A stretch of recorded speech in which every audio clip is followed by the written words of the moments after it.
Bonjour. Avant de commencer, je voudrais vous dire combien je suis désolé de ne pas pouvoir être parmi vous pour cette réunion qui me paraît très importante et j'espère que la prochaine fois que vous organiserez un atelier de ce genre, j'aurai la chance d'être parmi vous. Aujourd'hui, nous allons parler de l'utilisation du périmètre brachial dans l'identification des enfants atteints de malnutrition aiguë sévère. Pourquoi est-il recommandé d'utiliser le périmètre brachial pour identifier les enfants nécessitant une prise en charge rapide? La principale raison est que le périmètre brachial est la mesure anthropométrique donnant la meilleure estimation du risque de décès, meilleure que celle donnée par l'indice poids-taille. Ce résultat a été obtenu suite à des enquêtes de suivi communautaire qui ont été faites en l'absence de CPCIMA dans les années 80, à l'époque où ce traitement communautaire n'existait pas. Dans une revue, dans un article sur le sujet publié en 1994 et passant en revue les études qui ont été faites précédemment, David Pelletier écrivait: l'observation la plus frappante, sous-entendue en revoyant ces études, est que l'indice poids-taille est l'indice le moins performant pour prédire la mortalité. Au niveau de spécificité élevé, la simple mesure du périmètre brachial est supérieure à celle du poids-âge et du poids-taille. Une autre raison très importante pour recommander l'utilisation du périmètre brachial est que c'est une mesure qui est simple d'utilisation. Le périmètre brachial peut être mesuré fréquemment par des agents communautaires et par les agents de santé travaillant dans les formations de santé, centres de santé, cases de santé, pour identifier les enfants à risque. Il y a même eu récemment une expérience pilote encourageante de dépistage de la malnutrition par les mères elles-mêmes grâce à la mesure du périmètre brachial. Pouvoir faire un dépistage fréquent améliore le diagnostic, donne un diagnostic plus rapide et donc cela permet d'avoir un traitement plus efficace. L'amélioration du dépistage des enfants à haut risque de décès par la mesure fréquente du périmètre brachial est représentée sur cette figure tirée d'un article qui est déjà assez ancien. Cette figure représente ce qu'on appelle une courbe ROC. En termes techniques, c'est une technique qui permet d'évaluer l'efficacité d'un critère diagnostique pour évaluer le risque de décès. On porte pour cela sur l'axe des X la spécificité de cet indice pour différents seuils et en axe des Y on reporte sa sensibilité. L'interprétation de ces graphiques est relativement simple. Plus un indice diagnostique a une courbe élevée sur le graphique, meilleur il est pour estimer le risque de décès. Sur ce graphique, vous avez une comparaison de la performance du périmètre brachial utilisé avec une durée de suivi de 1 mois, 3 mois ou 6 mois. Vous pouvez voir que le périmètre brachial utilisé avec un suivi de 1 mois, qui correspond à ce qu'on obtient quand le périmètre brachial est mesuré tous les mois, est nettement supérieur à celui obtenu quand le périmètre brachial est mesuré tous les 3 mois ou tous les 6 mois.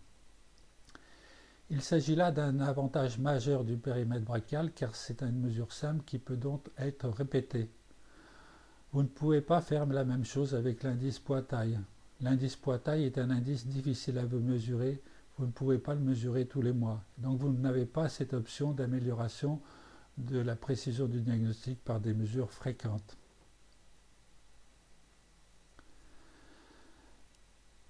Quand les études à la fin des années 80 et au début des années 90 ont montré que le périmètre brachial était le meilleur pour estimer le risque de décès, ceci a été une surprise. Ce résultat était inattendu. À l'époque, deux hypothèses ont été avancées pour expliquer ce résultat. Deux hypothèses qui sont toujours d'actualité. La première est que le périmètre brachial utilisé avec une valeur fixe, par exemple 115 mm, sur une tranche d'âge relativement large, habituellement 6 à 60 mois, sélectionne les enfants qui sont les plus jeunes et donc les plus à risque de décès, car les enfants les plus jeunes ont une plus forte mortalité. On sélectionne le périmètre brachial, sélectionne les enfants les plus jeunes, car naturellement il augmente avec l'âge. Une autre interprétation, c'est que le périmètre brachial identifie des enfants ayant une faible masse musculaire et que la masse musculaire est importante pour la survie. Il faut savoir que le muscle représente une réserve nutritionnelle qui est mobilisable en cas d'apport insuffisant. L'indice poids-taille, par contre, est influencé par le poids d'autres tissus qui ne constituent pas une réserve nutritionnelle mobilisable. Ces deux interprétations ne sont pas exclusives. En d'autres termes, il se peut que les deux soient vrais. Les enfants les plus jeunes, en fait, ont proportionnellement la plus faible masse musculaire. Il se peut donc que cet effet de l'âge sur la mortalité et cette plus grande vulnérabilité des jeunes enfants à la malnutrition soit due à leur plus faible masse musculaire. Le tableau qui est représenté sur cette diapositive et qui tirait d'un rapport FAO-OMS de 1985 illustre la faible masse musculaire observée chez l'enfant. De ce tableau, vous pouvez calculer le pourcentage du poids corporel que représente la masse musculaire. Vous pouvez voir qu'il représente 43% du poids corporel chez l'adulte contre 23% chez le nouveau-né. En fait, la masse musculaire est faible à la naissance et augmente progressivement tout au cours de l'enfance. Cette faible proportion que représente la masse musculaire chez l'enfant explique également le problème que représente pour l'évaluation de l'état nutritionnel de l'utilisation d'indices basés sur la mesure du poids. Vous pouvez voir que 77% du poids de l'enfant est représenté par le poids de tissus et d'organes qui ne peuvent pas être mobilisés en cas de malnutrition. Donc il représente il donne un mauvais reflet de l'état nutritionnel de l'enfant. Une question qui est fréquemment posée également est: doit-on ajuster le périmètre brachial en fonction de l'âge ou de la taille de l'enfant? En fait, ceci a été tenté à plusieurs reprises et ces tentatives ont montré que soit on n'améliorait pas la prédiction, l'estimation du risque de décès, soit même dans certains cas on la dégradait. Ceci a été mis en évidence pour la première fois par un chercheur originaire du Bangladesh, Beraghi, qui a publié une note dans l'American Journal of Clinical Nutrition de 1981, dans lequel il a reproduit cette famille de courbes ROC. Cette famille de courbes ROC, comme vous pouvez voir, cette figure représente en fait des courbes ROC qui sont regroupées en deux familles. Sur la partie supérieure du graphique, vous pouvez voir une série d'indices parmi lesquels vous trouvez la courbe du périmètre brachial qui est la plus élevée au niveau de spécificité élevée. Dans son article, Beraghi explique qu'il n'a pas pu reproduire sur ce graphique la courbe correspondant à l'indice périmètre brachial corrigé pour l'âge, car elle est exactement superposée à celle du périmètre brachial seul. En d'autres termes, corrigé pour l'âge n'améliorait pas l'estimation du risque de décès. Dans la partie inférieure du graphique, vous voyez deux courbes ROC. L'une correspond à l'indice poids-taille et qui, comme je vous l'ai mentionné précédemment, est en dessous de celle des autres indices, montrant que sa valeur diagnostique pour estimer le risque de décès est inférieure aux autres indices. La deuxième courbe qui est située dans la partie inférieure du graphique est la courbe périmètre brachial corrigée pour la taille. Vous pouvez voir que dans ce cas-là, corriger le périmètre brachial pour la taille, non seulement n'améliore pas l'estimation du risque de décès, mais en plus la dégrade, c'est-à-dire que l'estimation que vous avez est moins bonne que celle que vous avez avec le périmètre brachial seul. Ces résultats, qui avaient été obtenus par Beraghi il y a déjà maintenant plus de 30 ans, ont été reproduits par d'autres équipes qui ont toutes donné le même résultat.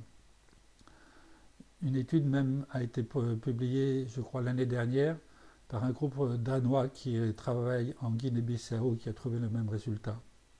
Donc en conclusion, vous n'avez pas intérêt à corriger le périmètre brachial ni pour l'âge ni pour la taille, c'est plus compliqué et ça marche pas mieux ou même moins bien. Une question qui est fréquemment posée, c'est de savoir si le périmètre brachial et l'indice poids-taille identifient les mêmes enfants. La réponse est claire, le périmètre brachial et l'indice poids-taille n'identifient pas les mêmes enfants. Les enfants identifiés par un faible périmètre brachial sont en règle générale plus jeunes, comme je vous l'ai déjà mentionné, ils sont également souvent plus petits, c'est-à-dire qu'ils souffrent de retard de croissance ou, comme on dit en anglais, de stunting. Cette particularité du périmètre brachial pourrait expliquer ses propriétés pour estimer le risque de décès. En effet, je vous ai déjà mentionné que les enfants les plus jeunes ont un risque de décès plus élevé, naturellement, et c'est également le cas des enfants qui souffrent d'un retard de croissance. On sait que l'association retard de croissance et maigreur est particulièrement associée à un risque de décès particulièrement élevé. Une autre question qui est soulevée, c'est que comme le périmètre brachial et l'indice poids-taille identifient des enfants différents, pourquoi ne pas utiliser les deux indices en même temps de manière à identifier un plus grand nombre d'enfants à risque? Alors malheureusement, essayer d'utiliser les deux indices en même temps complique le dépistage et le diagnostic, mais les rend également moins efficaces. Et ceci a été illustré par une étude récente qui a été basée sur une réanalyse de données anciennes. Cette réanalyse a été publiée en 2012, elle a été faite en utilisant les nouveaux standards de l'OMS. Et vous avez ici la courbe ROC qui a été obtenue. Cette étude s'est concentrée sur la comparaison de l'indice poids-taille et du périmètre brachial. Vous pouvez voir, comme dans les études précédentes, que la courbe ROC du périmètre brachial représentée ici en ligne continue est au-dessus de celle de périmètre de l'indice poids-taille représenté en ligne pointillée. Notons en passant que cette figure a une présentation différente des précédentes, c'est-à-dire que sur l'axe des X, au lieu de représenter la spécificité, vous avez représenté 1 moins la spécificité. En conséquence, cette figure est une image en miroir de celle qu'on a obtenue précédemment, mais l'interprétation est la même, c'est-à-dire que les indices correspondant à des courbes élevées ont une meilleure valeur diagnostique pour estimer le risque de décès. Donc l'interprétation est la même, c'est-à-dire que dans cette étude-là, qui était faite sur des données venant du Sénégal, le périmètre brachial était supérieur à l'indice poids-taille pour estimer le risque de décès. Dans cette analyse également, on a essayé de combiner les deux indices, indice poids-taille et indice périmètre brachial. Et on a étudié les deux possibilités, c'est-à-dire les deux indices présents, c'est-à-dire faible poids-taille et faible périmètre brachial, et les deux indices, soit l'un ou l'autre des indices présents, c'est-à-dire faible périmètre brachial ou faible poids-taille. Cette dernière option de combiner les deux indices avec un OU, c'est-à-dire faible poids-taille ou faible périmètre brachial, est une option qui est souvent envisagée par les ONG travaillant dans la PECIMA. Alors ce que cette étude a montré, c'est que cette option n'est pas bonne, parce que quand vous faites ceci, il est exact que vous augmentez le nombre d'enfants sélectionnés et que vous sélectionnez un plus grand nombre d'enfants à risque, mais vous sélectionnez un nombre encore plus grand d'enfants qui ne sont pas à risque. Et la sensibilité et spécificité des deux indices combinés avec une fonction OU est représentée par la petite étoile qui est sur la partie droite du graphique, et vous pouvez voir qu'elle est en dessous du graphique périmètre brachial, de la courbe périmètre brachial seul. En d'autres termes, ceci signifie que vous pourriez avoir des meilleurs résultats simplement en augmentant légèrement le périmètre brachial, ce qui vous permettrait d'englober plus d'enfants à risque tout en minimisant la proportion d'enfants non à risque inclus dans vos programmes. Donc tout ceci peut paraître un peu compliqué, mais la conclusion est simple, c'est que vous n'avez pas intérêt à combiner les deux critères diagnostiques. Utiliser le périmètre brachial simple est la meilleure option pour estimer les enfants, pour sélectionner les enfants ayant un haut risque de décès. Autre question souvent posée, c'est quels critères de guérison utiliser pour les enfants admis avec un faible périmètre brachial? Alors, il y a quelques années, l'indice poids-taille était souvent utilisé, mais malheureusement, je vous ai expliqué il y a quelques minutes, qu'il y avait une mauvaise correspondance entre l'indice poids-taille et le périmètre brachial. Et en conséquence, quand des enfants étaient admis pour avoir un faible périmètre brachial, Il arrivait fréquemment qu'ils soient considérés comme sortant des programmes parce que leur indice poids-taille passait au-dessus de la valeur diagnostique de la malnutrition aiguë sévère, ce qui était regrettable car ces enfants avaient encore un faible périmètre brachial et avaient encore un risque de décès élevé. Pour éviter ce problème, en 2009, dans une déclaration commune, l'OMS, l'UNICEF et le PAM avaient recommandé le pourcentage de gain de poids. En fait, ce qui était dit, c'est que si un enfant gagnait 15 à 20% de gain de poids, 15 à 20% de son poids au cours du traitement, on pouvait considérer qu'il avait bénéficié du traitement et qu'il pouvait sortir du programme. Alors, cette recommandation avait été faite à titre provisoire, mais on s'est vite rendu compte qu'elle avait un effet perverse, car l'utilisation de ce critère entraînait des durées de traitement plus courtes pour les enfants qui sont les plus sévèrement malnutris. Et à l'heure actuelle, ce critère diagnostique est formellement déconseillé. L'utilisation de ce critère diagnostique est formellement déconseillée. À l'heure actuelle, ce qui est recommandé, c'est d'utiliser le périmètre brachial pour les enfants qui ont été admis sur un faible périmètre brachial. Cette recommandation n'avait pas été faite en 2009 car à l'époque, on n'avait pas de données montrant dans quelle mesure le périmètre brachial réagissait au traitement. Depuis, les années ont passé et on sait que le périmètre brachial augmente rapidement en cours de traitement et peut donc être utilisé comme critère de diagnostic de guérison. À l'heure actuelle, il subsiste une petite discussion sur le niveau de périmètre brachial utilisé comme critère de sortie, mais il semble se dégager un consensus. Et à l'heure actuelle, il semblerait que la plupart des auteurs considèrent que 125 mm, un périmètre brachial supérieur ou égal à 125 mm, est un bon critère pour considérer les enfants comme étant guéris et comme pouvant sortir du programme. En conclusion, le périmètre brachial semble être l'indice de choix pour identifier les enfants nécessitant une prise en charge urgente. L'utilisation simultanée du périmètre brachial et de l'indice poids-taille complique le diagnostic et n'améliore pas sa performance. L'utilisation du périmètre brachial comme critère unique de diagnostic de la malnutrition aiguë sévère simplifie considérablement la prise en charge, allège la charge de travail du personnel de santé qualifié et le permet de se consacrer aux tâches cliniques demandant le plus d'attention.